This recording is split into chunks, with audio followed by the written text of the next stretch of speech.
L'appel de la forêt par Jack London. Chapitre 1er. La loi primitive. Buck ne lisait pas les journaux et était loin de savoir ce qui se tramait vers la fin de 1897, non seulement contre lui, mais contre tous ses congénères. En effet, dans toute la région qui s'étend du détroit de Puget à la baie de San Diego, on traquait les grands chiens à longs poils, aussi habiles à se tirer d'affaire dans l'eau que sur la terre ferme. Les hommes, en creusant la terre obscure, y avaient trouvé un métal jaune enfoncé dans le sol glacé des régions arctiques, et les compagnies de transport ayant répandu la nouvelle à grand renfort de réclame, les gens se ruaient en foule vers le nord. Et il leur fallait des chiens, de ces grands chiens robustes aux muscles forts pour travailler et à l'épaisse fourrure pour se protéger contre le froid. Buck habitait cette belle demeure, située dans la vallée ensoleillée de Santa Clara, qu'on appelle le domaine du juge Miller. De la route, on distingue à peine l'habitation à demi cachée par les grands arbres, qui laissent entrevoir la large et fraîche véranda, régnant sur les 4 faces de la maison. Des allées soigneusement sablées mènent au perron, sous l'ombre tremblante des hauts peupliers, parmi les vertes pelouses. Un jardin immense et fleuri entoure la villa, puis ce sont les communs imposants, écuries spacieuses, où s'agitent une douzaine de grooms et de valets bavards, cottages couverts de plantes grimpantes pour les jardiniers et leurs aides. Enfin l'interminable rangée des serres, treilles et espaliers, suivis de vergers plantureux, de gras pâturages, de champs fertiles et de ruisseaux jaseurs. Le monarque absolu de ce beau royaume était depuis 4 ans le chien Buck, magnifique animal dont le poids et la majesté tenaient du gigantesque Terre-Neuve Elno, son père, tandis que sa mère Sheps, fine chienne collée de pure race écossaise, lui avait donné la beauté des formes et l'intelligence humaine de son regard. L'autorité de Buck était indiscutée. Il régnait sans conteste non seulement sur la tourbe insignifiante des chiens d'écurie, sur le carlin japonais Toots, sur le mexicain Isabelle, étrange créature sans poils dont l'aspect prêtait à rire, mais encore sur tous les habitants du même lieu que lui. Majestueux et doux, il était le compagnon inséparable du juge, qu'il suivait dans toutes ses promenades.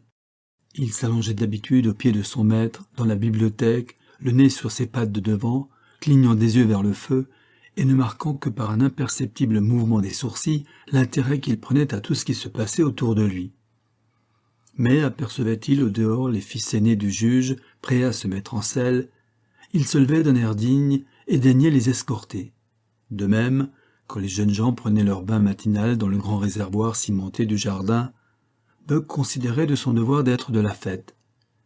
Il ne manquait pas non plus d'accompagner les jeunes filles dans leurs promenades à pied ou en voiture, et parfois, on le voyait sur les pelouses, portant sur son dos les petits enfants du juge, les roulant sur le gazon et faisant mine de les dévorer, de ses 2 rangées de dents étincelantes. Les petits l'adoraient, tout en le craignant un peu, car Buck exerçait sur eux une surveillance sévère et ne permettait aucun écart à la règle. D'ailleurs, il n'était pas seul à le redouter. Le sentiment de sa propre importance et le respect universel qui l'entourait investissant le bel animal d'une dignité vraiment royale. Depuis 4 ans, Buck menait l'existence d'un aristocrate blasé, parfaitement satisfait de soi-même et des autres, peut-être légèrement enclin à l'égoïsme, ainsi que le sont trop souvent les grands de ce monde. Mais son activité incessante, la chasse, la pêche, le sport et surtout sa passion héréditaire pour l'eau fraîche, le gardaient de tout alourdissement et de la moindre déchéance physique. Il était, en vérité, le plus admirable spécimen de sa race qu'on pût voir. Sa vaste poitrine, ses flancs évidés sous l'épaisse et soyeuse fourrure, ses pattes droites et formidables, son large front étoilé de blanc, son regard franc, calme et attentif, le faisaient admirer de tous. Telle était la situation du chien Buck lorsque la découverte des mines d'or du Klondike attira vers le nord des milliers d'aventuriers. Tout manquait dans ces régions neuves et désolées, et pour assurer la subsistance et la vie même des émigrants, on dut avoir recours aux traîneaux attelés de chiens, seuls animaux de trek capables de supporter une température arctique. Buck semblait créé pour jouer un rôle dans les solitudes glacées de l'Alaska, et c'est précisément ce qui advint grâce à la trahison d'un aide jardinier. Le misérable Manoël avait pour la loterie chinoise une passion effrénée. et ces gages étant à peine suffisants pour assurer l'existence de sa femme et de ses enfants, il ne recula pas devant un crime pour se procurer les moyens de satisfaire son vice. Un soir, que le juge présidait une réunion et que ses fils étaient absorbés par le règlement d'un nouveau club athlétique, le traître Manoël appelle doucement Buck, qui le suit sans défiance, convaincu qu'il s'agit d'une simple promenade à la brume. Tous deux traversent sans encombre la propriété, gagnent la grande route et arrivent tranquillement à la petite gare de College Park. Là, un homme inconnu place dans la main de Manoël quelques pièces d'or, tout en lui reprochant d'amener l'animal en liberté. Aussitôt Manoël jette au cou de Buck une corde assez forte pour l'étrangler en cas de résistance. Buck supporte cet affront avec calme et dignité. Bien que ce procédé inusité le surprenne, il a, par habitude, confiance en tous les gens de la maison, et sait que les hommes possèdent une sagesse supérieure même à la sienne. Toutefois, quand l'étranger fait mine de prendre la corde, Buck manifeste par un profond grondement le déplaisir qu'il éprouve. Aussitôt la corde se resserre, lui meurtrissant cruellement la gorge et lui coupant la respiration. Indigné, Buck se jette sur l'homme. Alors celui-ci donne un tour de poignet vigoureux. La corde se resserre encore. Furieux, surpris, la langue pendante, la poitrine convulsée, Buck se tord impuissant, ressentant plus vivement l'outrage inattendu que l'atroce douleur physique. Ses beaux yeux se couvrent d'un nuage, deviennent vitreux, et c'est à demi-mort qu'il est brutalement jeté dans un fourgon à bagages par les deux complices. Quand Buck revint à lui, tremblant de douleur et de rage, il comprit qu'il était emporté par un train, car ses fréquentes excursions avec le juge lui avaient appris à connaître ce mode de locomotion. Ses yeux, en s'ouvrant, exprimèrent la colère et l'indignation d'un monarque trahi. Soudain, il aperçoit à ses côtés l'homme auquel Manoël l'a livré. Bondir sur lui, ivre de rage, est l'affaire d'un instant. Mais déjà la corde se resserre et l'étrangle. Pas si tôt pourtant que les mâchoires puissantes du molosse n'aient eu le temps de se refermer sur la main brutale, la broyant jusqu'à l'os. Un homme d'équipe accourt au bruit. « Cette brute a des attaques d'épilepsie », fait le voleur, dissimulant sa main ensanglantée sous sa veste. « On l'emmène à San Francisco, histoire de le faire traiter par un fameux vétérinaire. Ça vaut de l'argent, un animal comme ça. Son maître y tient. » L'homme d'équipe se retire, satisfait de l'explication. Mais quand on arrive à San Francisco, les habits du voleur sont en lambeaux, son pantalon pend déchiré à partir du genou, et le mouchoir qui enveloppe sa main est teint d'une pourpre sombre. Le voyage, évidemment, a été mouvementé. Il traîne Buck à demi-mort jusqu'à une taverne louche au bord de l'eau, et là, tout en examinant ses blessures, il ouvre son cœur au cabaretier. « Sacré animal, en voilà un enragé !» grommelle-t-il en avalant une copieuse rasade de gin. 50 $ pour cette besogne-là. Par ma foi, je ne recommencerai pas pour 1000. 50 fait le patron. Et combien l'autre a-t-il touché? Il n'a jamais voulu lâcher cette sale bête pour moins de 100, grogne l'homme. 150? Pardieu, il les vaut, ou je ne suis qu'un imbécile, fait le patron, examinant le chien. Mais le voleur a défait le bandage grossier qui entoure sa main blessée. Du diable si je n'attrape pas la rage, exclame-t-il avec colère. Pas de danger, c'est la potence qui t'attend, ricane le patron. Dis donc, il serait peut-être temps de lui enlever son collier. Étourdi, souffrant cruellement de sa gorge et de sa langue meurtrie, à moitié étranglée, Buck voulut faire face à ses tourmenteurs. Mais la corde eut raison de ses résistances. On réussit enfin à limer le lourd collier de cuivre marqué au nom du juge. Alors les deux hommes lui retirèrent la corde et le jetèrent dans une caisse renforcée de barreaux de fer. Il y passa une triste nuit, ressassant ses douleurs et ses outrages.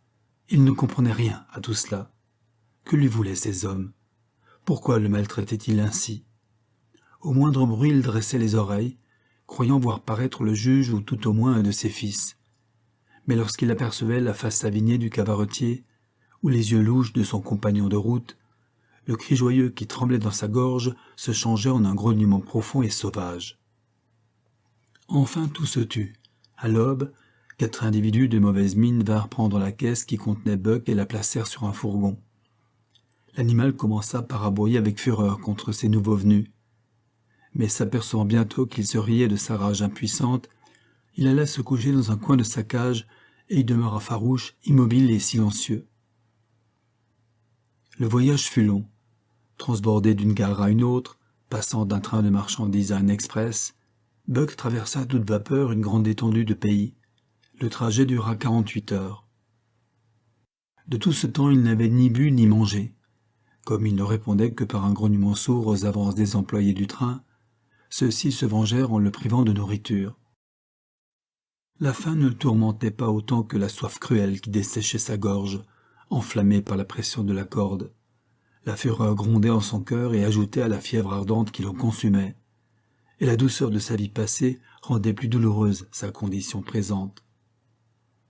Buck, réfléchissant en son âme de chien à tout ce qui lui était arrivé en ces 2 jours pleins de surprises et d'horreurs, sentait croître son indignation et sa colère, augmentée par la sensation inaccoutumée de la faim qui lui tenaillait les entrailles. Malheur au premier qui passerait à sa fin en ce moment. Le juge lui-même aurait eu peine à reconnaître en cet animal farouche le débonnaire compagnon de ses journées paisibles. Quant aux employés du train, ils poussèrent un soupir de soulagement en débarquant à Seattle la caisse contenant la bête fauve. 4 hommes, l'ayant soulevée avec précaution, la transportèrent dans une cour étroite et noire, entourée de hautes murailles, et dans laquelle se tenait un homme court et trapu, la pipe aux dents, le buste pris dans un maillot de laine rouge aux manches roulées au-dessus du coude. Devinant en cet homme un nouvel ennemi, Buck, le regard rouge, le poil hérissé, l'écrou visible sous la lèvre retroussée, se rua contre les barreaux de sa cage avec un véritable hurlement. L'homme eut un mauvais sourire. Il posa sa pipe, et s'étant muni d'une hache et d'un énorme gourdin, il se rapprocha d'un pas délibéré. « Dis donc, tu ne vas pas le sortir, je pense » s'écria un des porteurs en reculant. « Tu crois ça? Attends un peu » fit l'homme, insérant d'un coup sa hache entre les planches de la caisse. Les assistants se hâtèrent de se retirer, et reparurent au bout de peu d'instants, perchés sur le mur de la cour en bonne place pour voir ce qui allait se passer. Lorsque Buck entendit résonner les coups de hache contre les parois de sa cage, il se mit debout, et mordant les barreaux, frémissant de colère et d'impatience, il attendit. « À nous 2, l'ami. Tu me feras les yeux doux tout à l'heure, » grommela l'homme au maillot rouge. Et dès qu'il eut pratiqué une ouverture suffisante pour livrer passage à l'animal, il rejeta sa hache et se tint prêt, son gourdin bien en main. Buck était méconnaissable, l'œil sanglant, la mine hagarde et farouche, l'écume à la gueule. Il se rua sur l'homme pareil à une bête enragée. Mais au moment où ses mâchoires de fer allaient se refermer en étau sur sa proie, un coup savamment appliqué en plein crâne le jeta à terre. Ses dents s'entrechoquent violemment, mais se relevant d'un bond, il s'élance, plein d'une rage aveugle. De nouveau il est rudement abattu. Sa rage croît. 10 fois, 20 fois, il revient à la charge, mais à chaque tentative, un coup formidable, appliqué de main de maître, arrête son élan. Enfin, étourdi, hébété, Buck demeure à terre, haletant. Le sang dégoutte de ses narines, de sa bouche, de ses oreilles. Son beau poil est souillé d'une écume sanglante. La malheureuse bête sent son cœur généreux prêt à se rompre de douleur et de rage impuissante. Alors l'homme fait un pas en avant, et froidement, délibérément, prenant à 2 mains son gourdin, il assène sur le nez du chien un coup terrible. L'atroce souffrance réveille Buck de sa torpeur. Aucun des autres coups n'avait égalé celui-ci. Avec un hurlement fou, il se jette sur son ennemi, mais sans s'émouvoir, celui-ci empoigne la gueule ouverte et broyant dans ses doigts de fer la mâchoire inférieure de l'animal, il le secoue, le balance et finalement, l'enlevant de terre à bout de bras, il lui fait décrire un cercle complet et le lance à toute volée contre terre, la tête la première. Ce coup, réservé pour la fin, lui assure la victoire. Buck demeure immobile, assommé. « Hein ? Crois-tu qu'il n'a pas son pareil pour mater un chien ?» crient les spectateurs enthousiasmés. « Ma foi, » dit l'un d'eux en s'en allant, « j'aimerais mieux casser des cailloux tous les jours sur la route et 2 fois le dimanche que de faire un pareil métier. Cela soulève le cœur. » Buck, peu à peu, reprenait ses sens, mais non ses forces. Étendu à l'endroit où il était venu s'abattre, il suivait d'un œil atone tous les mouvements de l'homme au maillot rouge. Celui-ci se rapprochait tranquillement. « Eh bien, mon garçon, » fit-il avec une sorte de rude enjouement, « comment ça va-t-il? Un peu mieux, hein? Paraît qu'on vous appelle Buck, » ajouta-t-il en consultant la pancarte appendue au barreau de la cage. « Bien. Alors, Buck, mon vieux, voilà ce que j'ai à vous dire. Nous nous comprenons, je crois. Vous venez d'apprendre à connaître votre place. Moi, je saurai garder la mienne. Si vous êtes un bon chien, cela marchera. Si vous faites le méchant, voici un bâton qui vous enseignera la sagesse. Compris, pas vrai? Entendu. Et sans nulle crainte, il passa sa rude main sur la tête puissante, saignant encore de ses coups. Buck sentit son poil se hérisser à ce contact, mais il le subit sans protester. Et quand l'homme lui apporta une jatte d'eau fraîche, il but avidement. Ensuite, il accepta un morceau de viande crue que l'homme lui donna bouchée par bouchée. Buck, vaincu, venait d'apprendre une leçon qu'il n'oublierait de sa vie. C'est qu'il ne pouvait rien contre un être humain armé d'une massue. Se trouvant pour la première fois face à face avec la loi primitive, envisageant les conditions nouvelles et impitoyables de son existence, il perdit la mémoire de la douceur des jours écoulés et se résolut à souffrir l'inévitable. D'autres chiens arrivaient en grand nombre, les uns dociles et joyeux, les autres furieux comme lui-même. Mais chacun à son tour apprenait sa leçon, et chaque fois que se renouvelait sous ses yeux la scène brutale de sa propre arrivée, cette leçon pénétrait plus profondément dans son cœur. Sans aucun doute possible, il fallait obéir à la loi du plus fort. Mais, quelque convaincu qu'il fût de cette dure nécessité, jamais Buck n'aurait imité la bassesse de certains de ses congénères, qui, battus, venaient en rampant lécher la main du maître. Buck, lui, obéissait, mais sans rien perdre de sa fière attitude en se mesurant de l'œil à l'homme abhorré.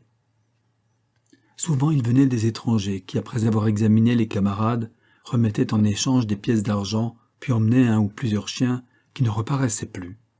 Buck ne savait ce que cela signifiait. Enfin son tour vint. Un jour parut au chenil un petit homme sec et vif, à la mine futée, crachant un anglais bizarre panaché d'expressions inconnues à Buck. « Sacré matin !» cria-t-il en apercevant le superbe animal. « V'là un damné failli chien. Le diable m'emporte. Combien ? 300 $. Et encore, c'est un vrai cadeau qu'on vous fait, » répliqua promptement le vendeur de chiens. « Mais c'est l'argent du gouvernement qui danse, hein, Perrault ? Pas besoin de vous gêner. » Perrault se contenta de rire dans sa barbe. Certes, non, ce n'était pas trop payé, un animal pareil. Et le gouvernement canadien ne se plaindrait pas quand il verrait les courriers arriver moitié plus vite que d'ordinaire. Perrault était connaisseur, et dès qu'il eut examiné Buck, il comprit qu'il ne rencontrerait jamais son égal. Buck, attentif, entendit tinter l'argent que le visiteur comptait dans la main de son dompteur. Puis Perrault siffla Buck et Curly, Terre-Neuve d'un excellent caractère, arrivés depuis peu, et qu'il avait également acheté. Les chiens suivirent leur nouveau maître. Perrault emmena les deux chiens sur le paquebot narwal, qui se mit promptement en route. Et tandis que Buck, animé et joyeux, regardait disparaître à l'horizon la ville de Seattle, il ne se doutait guère que ses yeux contemplaient pour la dernière fois les terres ensoleillées du sud. Bientôt Perrault descendit les bêtes dans l'entrepont et les confia à un géant à face basanée qui répondait au nom de François. Perrault était un franco-canadien suffisamment bronzé, mais François était un métis indien franco-canadien beaucoup plus bronzé encore. Buck n'avait jamais rencontré d'homme du type de ceux-ci. Il ne tarda pas à ressentir pour eux une estime sincère, bien que dénuée de toute tendresse, car s'ils étaient durs et froids, ils se montraient strictement justes. En outre, leur intime connaissance de la race canine rendait vain tout essai de tromperie et leur attirait le respect. Buck et Curly trouvèrent deux autres compagnons dans l'entrepont du narwal. L'un, fort matin d'un blanc de neige, ramené du Spitzberg par le capitaine d'un baleinier, était un chien au dehors sympathique mais d'un caractère faux. Dès le premier repas, il vola la part de Buck. Comme celui-ci, indigné, s'élançait pour reprendre son bien, la longue mèche du fouet de François siffla dans les airs et, venant cingler le voleur, le força de rendre le butin mal acquis. Buck jugea que François était un homme juste et lui accorda son estime. Le second chien était un animal d'un caractère morose et atrabilaire. Il sut promptement faire comprendre à Curly, qui multipliait les avances, sa volonté d'être laissé tranquille. Mais lui, du moins, ne volait la part de personne. Dave semblait penser uniquement à manger, bâiller, boire et dormir. Rien ne l'intéressait hors de lui-même. Quand le paquebot entra dans la baie de la Reine Charlotte, Buck et Curly pensèrent devenir fous de terreur en sentant le bateau rouler, tanguer et crier comme un être humain sous les coups de la lame. Mais Dave, témoin de leur agitation, levant la tête, les regarda avec mépris. Puis il bâilla et, se recouchant sur l'autre côté, se rendormit tranquillement. Les jours passèrent longs et monotones. Peu à peu la température s'abaissait. Jamais Buck n'avait eu si grand froid. Enfin l'hélice se tut, et le navire demeura immobile. Mais aussitôt une agitation fébrile s'empara de tous les passagers. François accoupla vivement les chiens et les fit monter sur le pont. On se bousculait pour franchir la passerelle. Et tout à coup Buck se sentit enfoncé dans une substance molle et blanche, semblable à de la poussière froide et mouillée. Il recula en grondant. D'autres petites choses blanches tombaient et s'accrochaient à son poil. Intrigué, il n'en abattit une au passage et demeura surpris. Cette substance blanche brûlait comme le feu et fondait comme l'eau. Et les spectateurs de rire. Buck était excusable pourtant de manifester quelque surprise en voyant de la neige pour la première fois de sa vie.